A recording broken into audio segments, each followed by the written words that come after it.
Okay.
I can't hear you say anything.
Is it one?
Hello, good afternoon.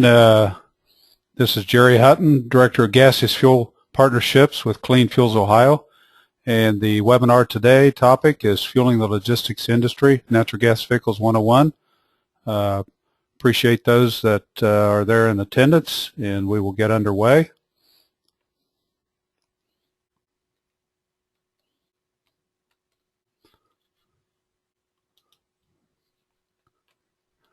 A little bit about Clean Fuels Ohio.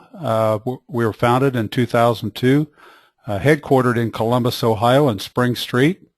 We are a U.S. Department of Energy Designated Clean Cities Coalition. The Ohio Green Fleets program works directly with fleets to deploy advanced fuels and technologies. A little bit about the work that we do in the area of education. A number of programs, but drilling down on exactly what we take care of, workshops and seminars, webinars as such as today, fuel and technology training, technology showcases through a number of lunch and learns and NGV days, and fleet individual consulting for a number of fleet operators. I want to talk just a couple of slides about what natural gas vehicles play into and the role that they play in energy security. not only in Ohio but in the United States. This gives you an idea of the pie of where a good bit of our foreign oil reserves come from. You can see that the yellow part of the pie here is OPEC and the United States, and a small piece from some other sources. Even though this is 2009, the pie is slowly shrinking down on imports, which is a good thing because of the number of the shale play, and we are having not only natural gas and the heavier gas liquids and oil right here in North America. I wanted to present this slide as we look at where a good bit of our oil comes from and the unstableness of the Middle East, and it's in the papers daily that you can look at this map and see exactly what is happening as we look at some of the countries, as I said, that's in the paper, and some of these countries are not exactly happy with the United States. As we look right even here in the Strait of Hormuz, we see constant strife where these oil tankers and LNG tankers are coming through this area out into here so they can make their way into the waterways. So wanted to just identify that so that we have an idea of really where natural gas vehicles play into the security of the United States. Drilling down also market drivers for natural gas vehicles, monthly imports. This was June of this past year. About 6 months ago, the barrels of oil imported by the United States, 338 million in June. Percentage of imported from foreign countries, 59%. And really the money, $32.2 billion. And this is a month. That is a tremendous stretch when we look at what we're trying to do in the United States and what we just went through with the fiscal cliff and so forth in the United States, of how that natural gas vehicles could play an important part in not only energy security but economic development here in the United States. Putting these advanced fueled vehicles work in the public and private fleets. This is just some snapshots of some of the vehicles in the fleet area. Would identify in the top right the refuge industry. Refuge industry right now is one of the top priorities that are moving to natural gas, and we'll take a look at some of that as we go through this webinar today. Fleet applications, local and state government looking at this in all departments. A number of airport, terminal busing, hotel parking, shuttles, taxis, and the door-to-door. Again, mentioning the refuge. Transit, buses, maintenance, supervision. School districts. We're having a number of school districts here in Ohio that I've been in contact with looking at their school buses for this fuel. Short-haul delivery, food and beverage, port rail, linen services, and the utilities, gas, electric, water, communications. A number of these are looking at advanced fuels. Just spend a few minutes here on something that's extremely important as a new industry starting and really taking focus and direction. The National Fire Protection Association pamphlet number 52 is utilized for gaseous fuels in the vehicular area, fuel systems and codes. And those of you that are getting into this, I would highly recommend that you take application of these. You can go on the NFPA website. The NFPA 30A is codes for motor fuel dispensing facilities and repair garages. A lot of questions about now. I'm going to be moving vehicles into my facility that have a different fuel. This is a gaseous fuel. It is lighter than air. We'll look at that. So you're going to have to take a look at your repair facilities. NFPA 30, flammable and combustible liquid codes. The National Electric Code, NFPA 70. A lot of different codes now around the electric codes as we look at electric drives for natural gas fill stations. The CSA, the Canadian Standards Association, dealing with alternative energy standards, drilling down on the storage vessels that are in the vehicles. And the ASME Section 8, Division 1, Design and Fabrication of Pressure Vessels. These are the pressure vessels that are used and utilized at the fill stations. The SAE, Society of Automotive Engineers, the J1616 standard, recommended practice for compressed natural gas vehicle fuel. This is a recommended practice, and it would be something to look at to see what's required at the dispensing hose for these vehicles, whether it's on time fill or it's fast fill at a public or private station. Another good source, the Clean Vehicle Education Foundation, which is part of NGV America. And natural gas quality and standards and pressure from an LDC, the local distributing. We'll get into that a little bit to talk about if I'm going to put in a natural gas station, exactly who do I talk to as far as the gas quality and the quantity that I'm going to require at that station. That would be your local distributing company. And then also the state and local codes, the Fire Marshal, Clean Fuels Ohio. In my area, we're having a lot of discussions with the state fire marshal on codes and standards as far as it relates to these stations. Let's talk about terminology so that we get each piece identified and understood. CNG, compressed natural gas. CNG at the station, roughly 5,000 psi. It could vary from 4,500 to 4,800 at the station. It's stored on the vehicle at 3,600 psi at 70 degrees. This gas has an odorant in it. Liquid natural gas, LNG. LNG natural gas that has been cooled to minus 259. That is a cryogenic. Then it's condensed into a colorless, odorless, non-corrosive, non-toxic liquid. LNG is characterized as a cryogenic liquid. Once we go through that cryogenic process, any of the odorant, which is referred to as a mercaptan, that mercaptan drops out of that. So LNG does not have any odorant in it. So that takes on a whole new area of methane detection, even on vehicles and so forth, as you would possibly be a candidate and you're going to run liquid natural gas. Natural gas vehicle terminology. Dedicated, this vehicle operates on only one fuel, such as natural gas. Bi-fuel simply means that this vehicle can operate on either natural gas or gasoline, one or the other, not at the same time. We refer to this as a spark-ignited natural gas. And then we have the terminology dual fuel. This vehicle operates on both natural gas and diesel fuel at the same time with varying percentages of each fuel based on torque and load.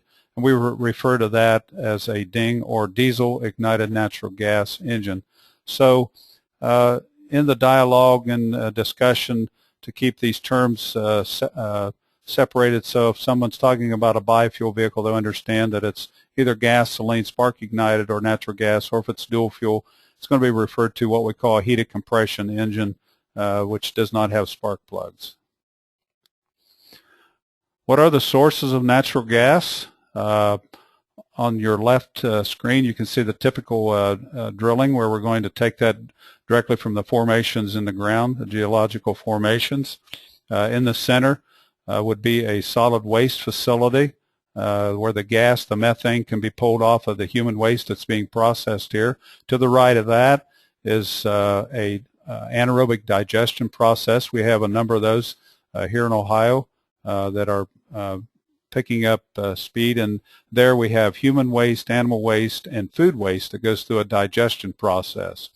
And then at the bottom of your screen is a landfill gas. We have a number of landfills, and we have vehicles that are operating off of landfills. And basically, you can see the liner, and then the refuse, the trash is put in, a layer is put on top. There's plumbing that's put in there so that we can pull that methane off, process it, clean it, compress it, and actually put it back in the vehicles. What are the benefits of natural gas, NGVs? Natural gas is an inherently clean fuel.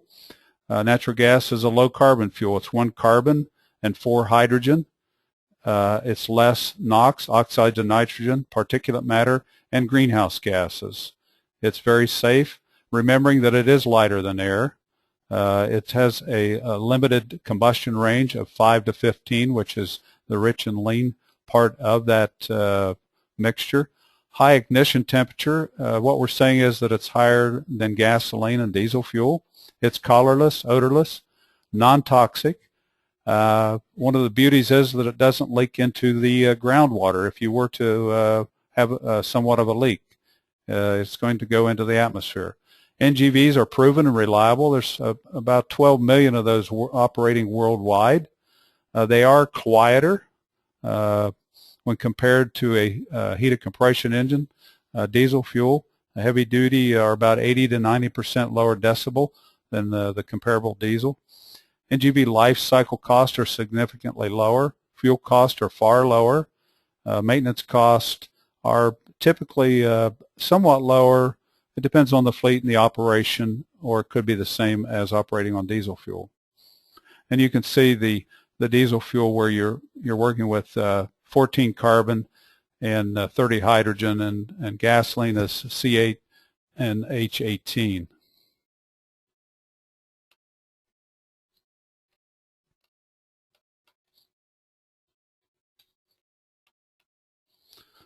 You have to pardon me a minute. I'm trying to advance the screen. It's not advancing for me. Stand by.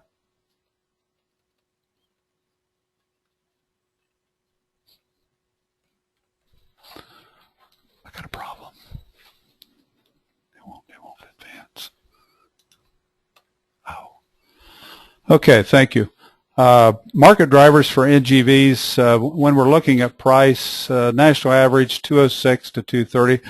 That could vary from region to region, but those are some fairly prices across the United States. But basically, the MCF that you're going to purchase that from the LDC at the city gate price plus 10% transportation fee into the local distribution, 15 cents that's going to be in for the gallons gasoline equivalent for compression, 25 cents for maintenance, and 35 to 60 cents to capitalize equipment amortization. So if you were to figure those prices out, there's quite a bit of spread in not only in the price between that and the cost of diesel fuel, around $2, but there's also quite a margin in there for those that are in the business of dispensing natural gas as a motor fuel for their company.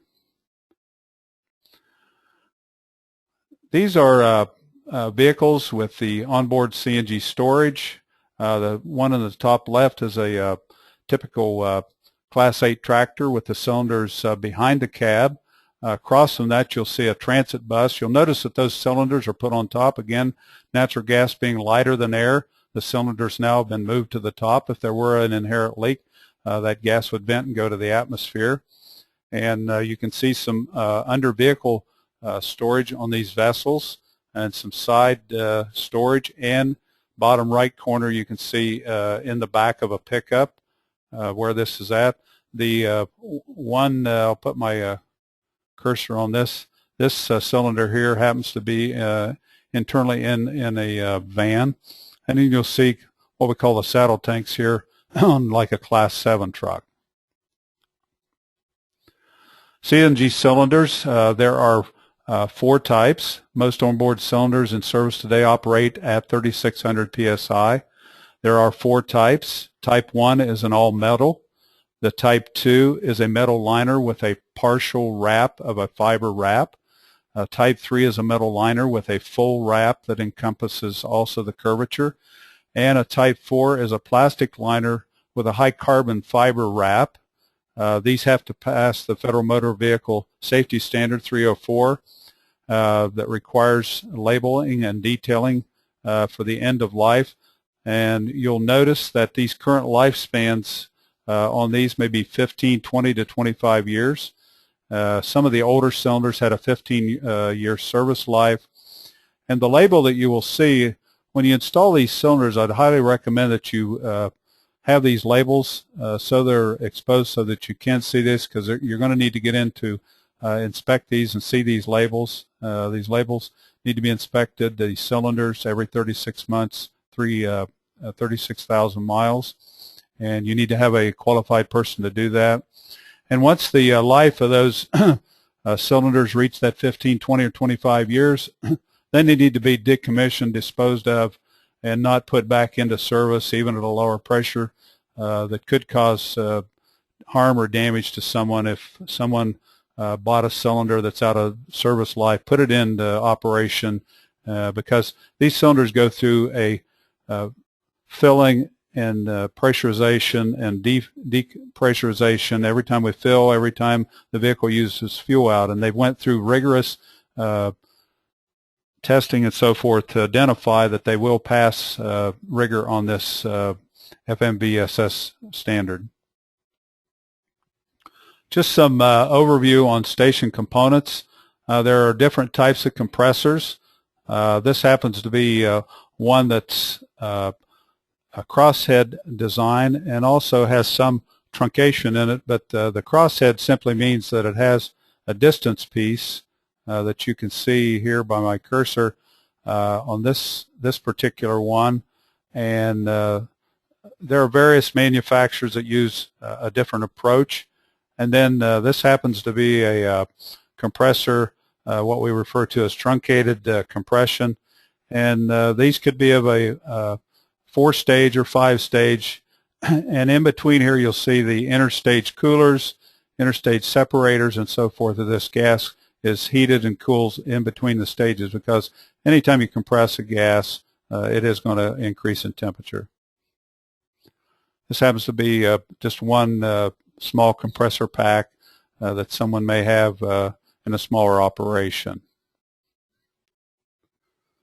And a compression horizontally opposed. A number of the larger units that we're seeing utilized in the compressed natural gas stations are larger units, horizontally opposed, so you have a number of stages on each side that are compressing the gas. Just to take a look at the various stages, this happens to be some pressures on a 4-stage. Inlet here is 20 psig. Some compressors may be able to handle as low as 5 and take a higher inlet pressure. Obviously, the higher the inlet pressure, the less the compressor is going to have to work. You're taking advantage of that pressure that's already been given to you, and that will reduce the operating cost within your fill station. Stage 2, you're going to go from 20 to 800. Stage 3, 2400, and could possibly top off at 5800 on some compression cycles. Most of the ones here in the States are operating around 48 to 5,000 psi on the last stage into storage. This is one type of storage that's used. It's a sphere, and you'll notice that number of spheres in this picture, which gives you your stages, storage that we're going to compress those into. So when we fill the vehicle, you'll see in a few slides here that you can see this as the vehicle's filled, that each one of these spheres would sequence into the vehicle. The next type would be a tubular type. This is referred to as a 3-pack, and again, the compressor is going to fill into these. Bank 3, we refer to them as bank 2, then bank 1. And you'll notice that there's various other ancillary pieces to this, pressure relay devices and so forth.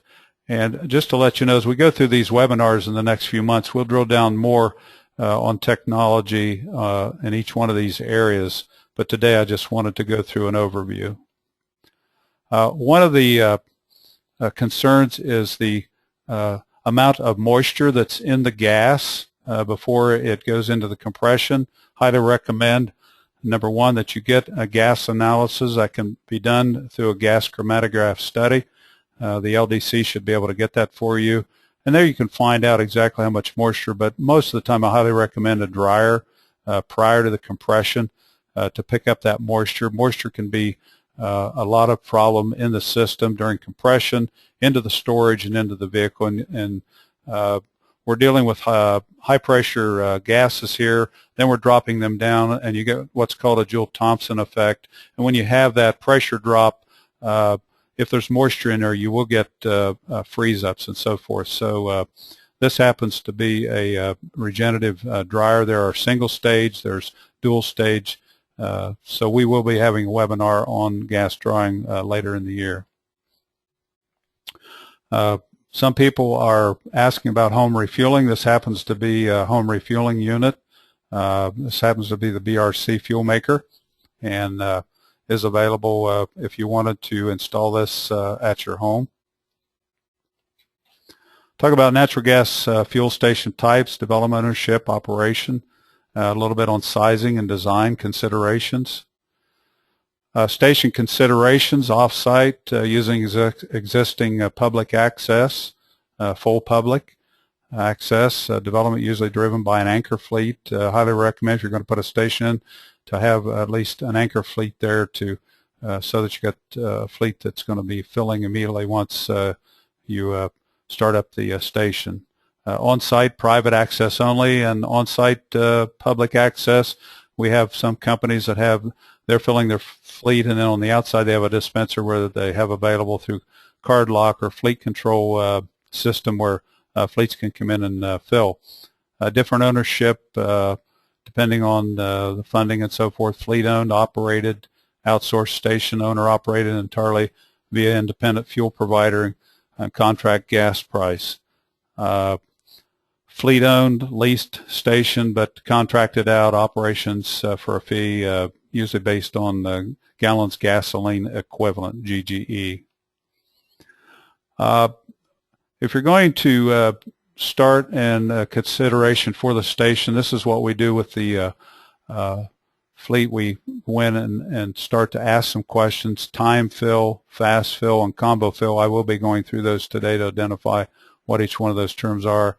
The number of vehicles per day, the filling patterns of the vehicle, maximum daily flow, maximum hourly flow, available backup fueling, redundancy. What we're saying there is, should I have one compressor, two compressors, how much storage, metering, data payment, how am I going to card lock, who's going to keep track of gallons and pricing and invoicing. Amount of space available is very important. And the location, is it going to be on the corner if this is a public station so that vehicles can get in and out? If I'm going to address larger fleets such as refuse trucks or Class 8 tractors, if I want those in there, I'm going to have to make enough room for them. Critical, the anchor fleet again, we've talked about possibly airports, refuge transits, and a modular approach to fueling capacity as the fleet grows. So when you build that station, you might want to allow for the addition of more compression, more storage on that location. Okay, station types. Time fill simply means that we're going to let those vehicles have a longer amount of time to fill. You'll notice in the drawing we got the gas dryer, compression. Temperature compensation is very important. Based on the ambient temperature outside, we're going to fill these vehicles at 3,600 psi at 70 degrees. And as the vehicles would come in and connect to the compression and to get filled, they may have different amount of gas in them as they come off of the fleet. This is usually a fleet that comes back to a key location, the same location at night. We have some refuge that come back in. We put them on time fill, and the compressor then will fill directly into each one of those vehicles. And once the vehicle is filled, all these vehicles fill up, the compressor will sense that and turn itself off at some time during the evening. Usually this is done during the night where these vehicles are setting for somewhere maybe up to even 10 hours. This happens to be a location here in Ohio, refuge that's on time fill. You can see the hoses and that are hanging here. The vehicles come in and the driver will hook the vehicle up and leave the vehicle, come back the next morning, disconnect and hang the hose up here and go about their daily work and finish up the day. You can see the compression here.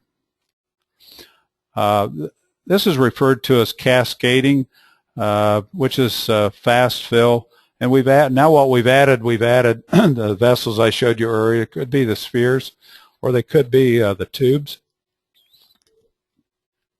And these storage vessels then are working with a dispenser. That dispenser is usually card locked. If this is a public station, it could take some type of a credit card. It is temperature compensated. The compressor here has some other technology here, which is called priority, and as it fills these vessels up, it'll start, and we would refer to this top one as bank 3, bank 2, and bank 1. It'll start filling bank 3 if it is depleted and work its way down. As the vehicle pulls up, based on how much fuel's in the vehicle, it'll get a sense through the dispenser of the pressure it's in the vehicle, and if it's fairly low on fuel, it'll probably fill off of bank 1 and bank 2, and it may take up to bank 3 to fill that. This is all works on what we call pressure differential from that standpoint to fill this vehicle up. Once the vehicle, if it's 70 degrees, hits 3600, the dispenser will turn off and you disconnect and go on your way. Just again, some vehicles that we worked with that are filling, and you can see here's one of the public stations and vehicles that are filling. Okay, last one station is a buffer fill. This is in the transit industry where they're taking on a tremendous amount of storage, and again, identifying that the vessels on the vehicle are on the roof of the vehicle. But basically, the compressor directly fills. These are large compressor, high horsepower, temperature compensated again, but they basically fill directly into the transit bus. Most transit facilities, they have a certain sequence that these buses go through, from cleaning to maintenance to filling it during the night. And so the storage or the buffer here is basically kind of like a shock absorber in here as they connect and reconnect from one bus to the other. This takes a little bit of the load of the gas, but once the vehicles are filled, if it's only a buffer fill, this compressor then would turn itself off and wait until the next filling time.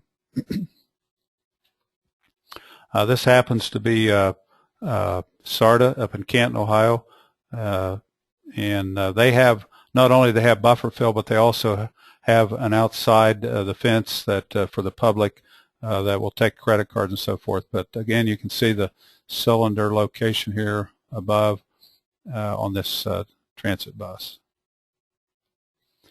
Again, pressure chart, just to drill down a little bit deeper on what we're actually talking about. You can see by this chart that at 3600 psi, we're going to fill 36 at 70 degrees. If it's hotter outside, we're going to put more pressure into the vehicle, up to 4125. If you're where I'm at and the outside temperature was this morning, we would only fill that vehicle to 2400 psi, therefore allowing, if we had a huge temperature swing during the day, even up to 60, then you're allowed for heat of expansion of that vessel with the natural gas in it. This is just a typical natural gas dispenser. You can see this happens to be a 2-hose. It reads just like a gasoline or diesel dispenser that you would see.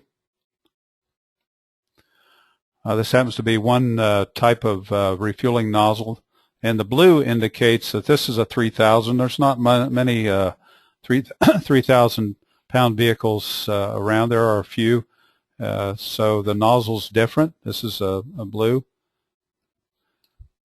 and the yellow indicates 3600 psi, and you can see the refueling nozzle or the refueling connector here on a natural gas vehicle. This unit here is just the dust cover we put back up over the unit. I would identify those of you that's filling, this O-ring in here is very important. If this O-ring is not in there when you go to fill, I'd highly recommend that you don't attempt to fill until that's repaired. These are some different types, again, what we call the pull release type of filling nozzle that would be, typically we use these in the time fill where the vehicles are filling overnight.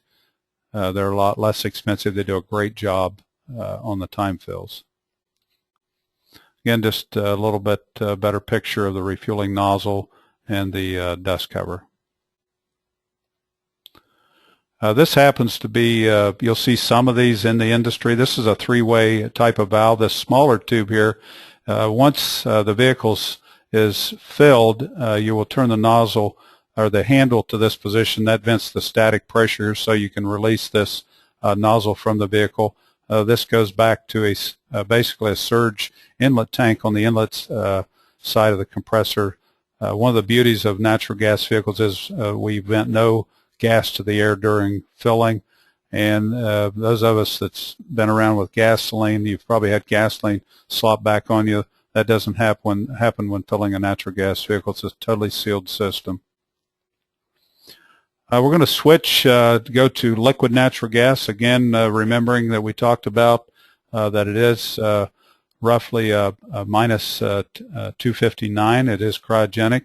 There is some other heavier hydrocarbons within the LNG at small, minute amounts, and you can see those, the ethane, propane, and butane possibly could be a little bit of some of those in that. You'll see also the different boiling points just to identify nitrogen. If you've been around liquid nitrogen, it's even a minus 320. It's even colder at that point.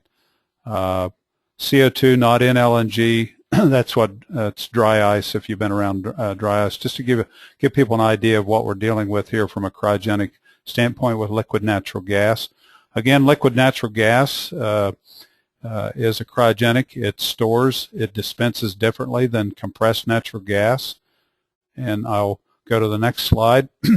This happens to be a location here in Ohio at Seville, and we have some fleets that are refueling there on liquid natural gas. This LNG is brought in by a cryogenic truck. It is not made on site. There is some technology that people are looking at to be able to liquefy on site at smaller volumes. This vessel that you see here is roughly 15,000 gallons. There's two dispensers here, and the drivers coming in. Again, this is cryogenic, so for a safety standpoint, they use a shield on their face, and they've got high thermal gloves that they use when they're refueling these. These are Class 8 trucks, and these are, again, there's no diesel fuel. These are dedicated spark-ignited engines that are filling here. This happens to be one type of an LNG filling nozzle. You'll notice it looks totally different than the CNG. I would make a note that there is the possibility of making CNG from LNG, and we call that LCNG, and that does happen in certain places in the United States. And some of the LNG stations have LCNG as well, where the liquid is taken out and it goes through a high-pressure liquid pump. It's pressurized then through an atmospheric vaporizer, and we make compressed natural gas then at an LNG station. This is a onboard LNG vessel. This is this is the refueling area. Here, this cap is taken off, and the refueling nozzle then is installed here during the refueling operation. Again, this vessel here is a cryogenic vessel. It is a double-walled. There is a high vacuum between the inner liner and the outer liner. It's basically a thermos bottle to hold the fuel so that we can hold it in a cryogenic phase, depending on the ambient temperature and the use, but could see around 8 days of holding that temperature in this vessel through the design of the high vacuum and the perlite that's in between the two vessels, the inner liner and the outer liner. And wrapping up, just wanted to let you know NGV Day in Dayton, Ohio, coming up March 28th. It's going to be at the Mound in Miamisburg. It's going to be 8 to 4. We're going to have exhibitors, informative panels, vehicle technology, lunch and drive-in rides. You can go on. And by the way, this presentation will be made available on our website, and you can go on and register. And that is funded and supported by Vectren. We're very pleased to work with Vectren. We also are in discussion with some other sponsors, and there will be, again, the possibility for exhibiting at that. And also next month, the February 20th, 1 p.m. Webinar will be on fleet success. I've reached out to some fleet operators, and we're going to have them talk about their experience with operating with natural gas.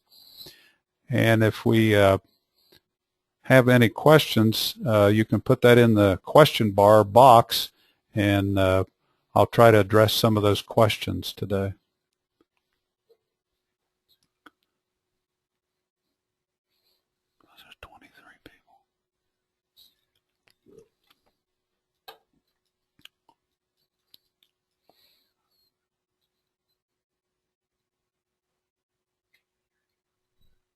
I don't hear anybody.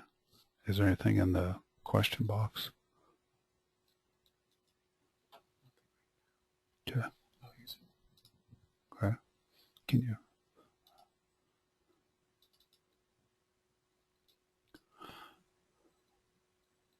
Okay, we have a question from Lou Lutke. Good afternoon, Lou. I guess I'll make a little plug for Clean Fuels Ohio. Lou is on our board as well, and thank you for that. At the present time, as far as public stations, I'll just go down through and identify those. We have two in the Cleveland area. We have one at Ace Taxi. We have one at the airport off of Snow Road. There is one at Sarda in Canton, Ohio, that is open to the public. Here in the Columbus area, we have a station with the City of Columbus on Groves Road. We have one with CNG Trans on Bryce Road, Royalty Enterprises on Alum Creek Drive.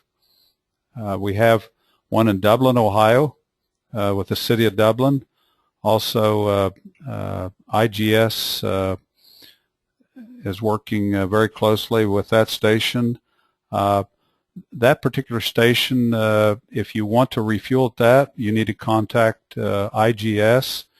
And I notice, I think I saw Chris Kraft is on the webinar, and you'll need to get a fleet card from them to fill at that. And the other stations are open for credit card. There are a number of stations that are being talked about. The City of Columbus is going to be expanding a station in Morse Road.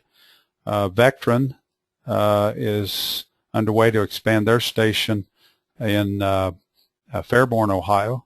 So those are a number of stations that are operating underway. In Orrville, Ohio, we have Smith Dairy that's open to the public off of Route 57 and Route 30. So hope that helps. Another question coming from Dave Abel, I think at Morpsey. Where can you get more information about NGV life cycle costs compared to diesel fuel? Dave, if you email me that, I will send a number of that. We have some of that data here. I'll be glad to do that. And Bill McGlinchey, we can hear you whisper. How far can a vehicle travel before refueling, auto versus Class 8? Good question, Bill. Glad to have you on there. Bill's also on the board of Clean Fuels Ohio. It depends on the vehicle as far as how much fuel that it burns, how many miles per gallon that it gets, and how many vessels that are placed on that vehicle. For instance, on some of the Class 8s, people are putting 80 gallons GGE equivalent on that vehicle. If someone didn't need to travel as far as, say, 400 miles, maybe they only need to go 200 miles, they may only need to put half of the amount of vessels on that vehicle. So it depends on how many miles per gallon, how far you're traveling, how many vessels that you need to put onto that vehicle, because we are dealing on natural gas. We're dealing with a vapor. Now on LNG, it would be also how many liquid gallons. The LNG, because we shrink it down 600 times when we make it a liquid, we're going to be able to go farther with a vessel that would be the same size in diameter and length. So when you go to liquid natural gas, it would change differently. Say on a Class 8, if we had an LNG tank on one side of the vehicle and on the other side of the vehicle as well. Okay. Okay, another question, how far can a vehicle travel before refueling? Again, it kind of goes back to the amount of vessels that we put on the vehicle and the miles per gallon that vehicle gets. If the vehicle gets 5 miles per gallon and we put on 80 gallons GGE, divide 5 into that 80, and that'll give you a range so that you can figure out from station to station where I'm going to refuel my vehicle. Or I may have enough on that I make my travel during the day, I come back to the same home base at night, put it on time fill, and the vehicle fills in. But all that has to be calculated when the vehicle is either converted or it's purchased new. It says, how does GM and Honda support these efforts? Honda has a natural gas vehicle that's factory. It's dedicated. It is available. Here in the Columbus area, Lindsay Honda makes that available, and we work directly. Honda is a great supporter of ours. General Motors is supporting this through what's called an offline upfit, through a number of quality modifiers of vehicles that have went through the rigor with General Motors in order to convert these vehicles. And there is a ship-through code. You can go to your GM dealer, and the vehicles that are available and pickup truck and vans, you can order those through a GM dealership. Okay, I'm reading these questions.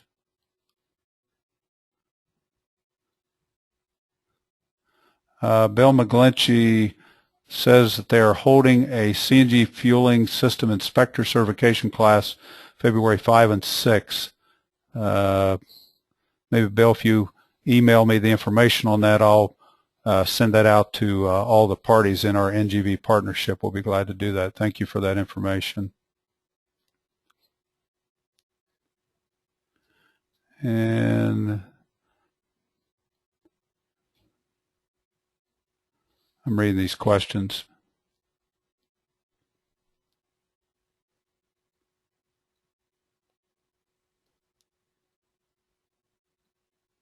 The question is how do we, I guess, Clean Fuels Ohio, or myself, on some of these vehicle inspections, so forth, how are we going to handle that? We are working through a number of the state agencies. I was just at ODOT yesterday, and through a grant that we secured through the Department of Energy, we're going to be doing training for a number of the ODOT facilities. They are now going to be purchasing some natural gas vehicles, so we hope to work on that. So I appreciate that question, John. Is there any other questions? I hope this has been good. Again, as I said, we're going to be having more webinars and drilling down more specific. There'll be other guest speakers so that you don't have to listen to me every month. And people with any particular questions can call the office here at Clean Fuels Ohio, 614-884-7336. 614-884-7336. And yeah.